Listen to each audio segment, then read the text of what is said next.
Welcome, friends. I'm happy to have a little bit of one-on-one time with you today. This is our first mini episode of Biscuits and Sunshine. As you may have noticed from our first few episodes, Landra and I are all about purpose, passion, and following our bliss. We're following a slightly different release format than a normal podcast in order to help this fit into our own lives. Biscuits and Sunshine is such an adventure for us both.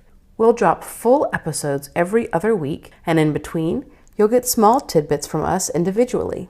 It'll be a chance to get to know us a bit more as we use our own unique experiences and interests to bring you something new each week. From my perspective, I hope you can come to think of these mini episodes as conversations with an old friend. I hope you find something that I say in the next few minutes either thought-provoking, comforting, or, at the very least, entertaining. So let's get into it, sports fans. Some of you actually know how funny that is for me to say, because I am the definition of a person who just wants both teams to have fun. I can for sure get into a game, but I'd rather read a good book.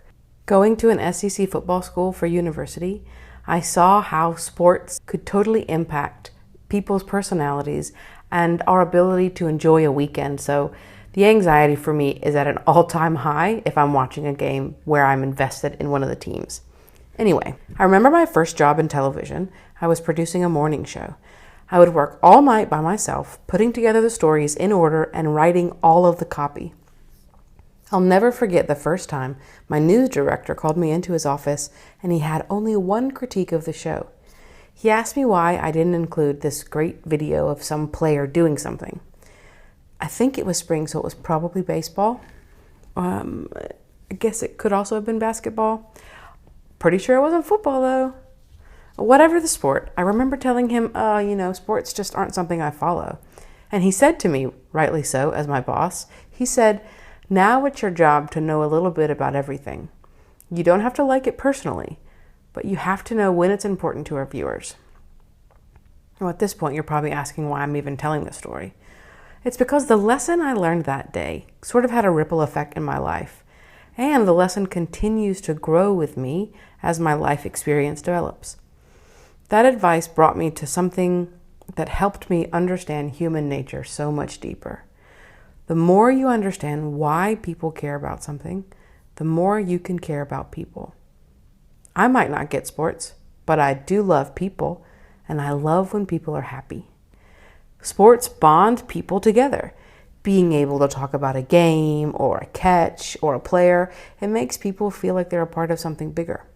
I don't care about sports, but I care about people wanting to belong. I care about people wanting to feel connected. I care that people are seeking community in this way. So understanding why people care about something helps me care about people more. It enables me to find a piece of common ground, and it has worked in every aspect of my life. Even in situations where I don't get along with someone or I don't understand why they're acting in a certain way, this piece of advice has come into play.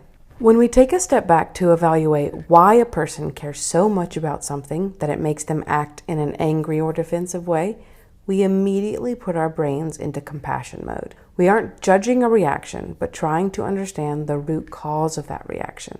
So the moment we flip our brains into less of a reactive mode, the more we're able to find common ground with people. And the older I get, the more I realize common ground is a thing we should be seeking in every interaction. Nowhere is this more evident than the political discourse that's being had, not only in the United States, but around the world. I feel like both sides no longer seek common ground. Can you imagine what it would be like if instead of trying to shove opinions in people's faces, we actually took a step back and thought about why people care so passionately about these things?